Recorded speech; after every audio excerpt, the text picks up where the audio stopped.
वाले आपके पुरोधा आदरणीय अंशुपाल मिश्र जी, रवीना जी, यहाँ मंच पर उपस्थित हमारे सभी बहुत ही दिग्गज कहते power house of railways, Shah साहब हैं, भाजपाई जी हैं, आनंद सिंह जी हैं, इन जिनको मैं डायरेक्टली वर्षों से मेरे साथ जिन लोगों ने मेरा दिया है रहे हैं, और बाकी भी जितने यहाँ पर पदाधिकारी आए हैं उन सबका हार्दिक मैं धन्यवाद देती हूँ कि आप ये रुचि आपने निमंत्रित किया उनके परिजन से वहाँ उपस्थित हैं। अभी कि आपने स्वरोजगार के अंतर्गत अपने बेटे को प्रोत्साहित करके और उसको ये काम शुरू करने के लिए उसका मार्गदर्शन किया। देखिए, 21वीं सदी की सोच बदल रही है। हम लोगों के ज़माने में 19वीं सदी में जब मैं नौकरी के योग्य हो रही थी, बस लगता था सरकारी नौकरी ही सब कुछ है, और सरकारी नौकरी मिल जाए तो पारिवारिक सुरक्षा आ जाती है। लेकिन जब हम लोगों का देश आज़ाद हुआ तो 33 करोड़ की हमारी आबादी थी, आज 140 करोड़ की आबादी है। कोई भी शासन, कोई भी सरकार इतने पद खड़े नहीं कर सकता जितनी हमारी आवश्यकता है। मैं सोचती हूँ, आप सबको मालूम है कि प्रति वर्ष हमारे 2 करोड़ बच्चे पैदा होते हैं दिन में। ये मान भी लिया जाए कि सब नौकरी नहीं करेंगे तो 1 करोड़ लड़का या लड़की तो तैयार होते हैं रोजगार के, और उतने ही 18 के हो रहे हैं, 19 के हो रहे हैं, 20 के हो रहे हैं, 21 के हो रहे हैं, 22 के हो रहे हैं। तो करोड़ों लोगों को सरकारी नौकरी संभव नहीं है। परंतु पूरा विश्व जिस तरह से इंफॉर्मेशन टेक्नोलॉजी का दौर आया है, जिस तरह से आत्मनिर्भरता की बात नहीं पूरे विश्व में हो रही है, और जिस तरह की शिक्षा आज बच्चे प्राप्त कर रहे हैं। हम लोगों के ज़माने में तो मैकॉलीज एजुकेशन जो छोड़ गए थे अंग्रेज, वही शिक्षा हम लोगों ने प्राप्त की। इंटर किया, बीए किया, एमए किया, हिस्ट्री पढ़ा, पॉलिटिकल साइंस पढ़ा, फिलॉसफी पढ़ा, इम्तिहान दिया, नौकरी पाई। कितने आसानी से नौकरी पा गई थी। अपने डिपार्टमेंट में फर्स्ट क्लास फर्स्ट आई, तत्काल एडहॉक पे नौकरी लग गई। आज फर्स्ट क्लास फर्स्ट यूनिवर्सिटी के वो भी बेचारे लाइन में खड़े हैं, रोजगार नहीं मिलता।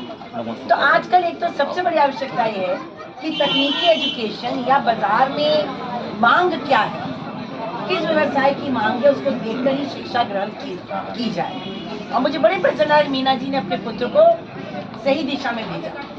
आपको ये भी पता है कि पूरे दुनिया में सबसे तेजी से जो हमारी इंडस्ट्री बढ़ रही है वो फार्मा इंडस्ट्री है। भारतवर्ष में सबसे ज्यादा रोजगार अगर टेक्सटाइल के बाद कोई देगा तो फार्मा देगा।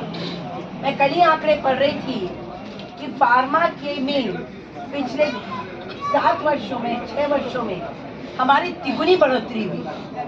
कहीं 30,000 करोड़ के आसपास थी, आज 90 के आसपास हम पहुंचे हुए इंडस्ट्री। तो सही दिशा में बच्चे रहेंगे तो प्रगति करेंगे। और किसने मना किया है?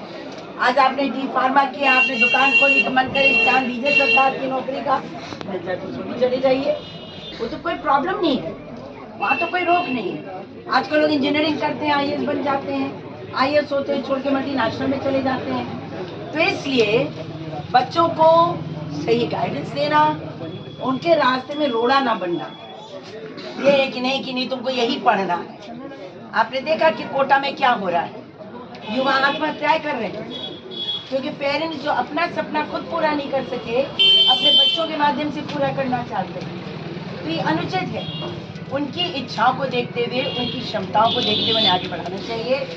मैं ज़्यादा ना बोल कर यही कहूँगी कि जब मैं ऐसे मौके पे आती हूँ तो मेरा जो शिक्षक इंस्टिंक्ट है वो बहुत तेज हो जाता है। हो जाती है, मेरा वो पढ़ाने वाला इंस्टिंक्ट आ जाता है। तो मैं बहुत प्रसन्न हूँ। मीना जी मेरे भाई पिल्ले हैं, पिछले 10-15 वर्षों से हम लोग साथ हैं। मैं तो सफेद बाल के जब थी, इनके बाद मैंने सफेद होते तो मुझे ऐसे लगता है कि आज मेरे परिवार का एक बच्चा सेटल हुआ है। मैं आपको बहुत शुभकामनाएं देती हूँ, आपके परिवार को देती हूँ, और ये आशा करती हूँ कि और लोग भी प्रेरणा लेंगे, क्योंकि नेता सब कुछ देखता है, चिराग तले अंधेरा रहता है। हम लोग दुनिया की लड़ाई लड़ते हैं, अपने बच्चों को नजरअंदाज कर देते हैं। लेकिन ये भी आवश्यक है, जैसा मिश्रा जी ने कहा, हैंड होल्डिंग की जरूरत पड़ती है।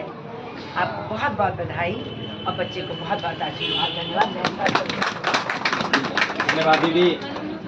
हम लोगों के बीच में नारियों की नवनिर्वाचित कोषाध्यक्ष श्रीमती प्रवीणा सिंह जी मैं उनसे भी चाहूँगा कि 2 शब्द बोलें।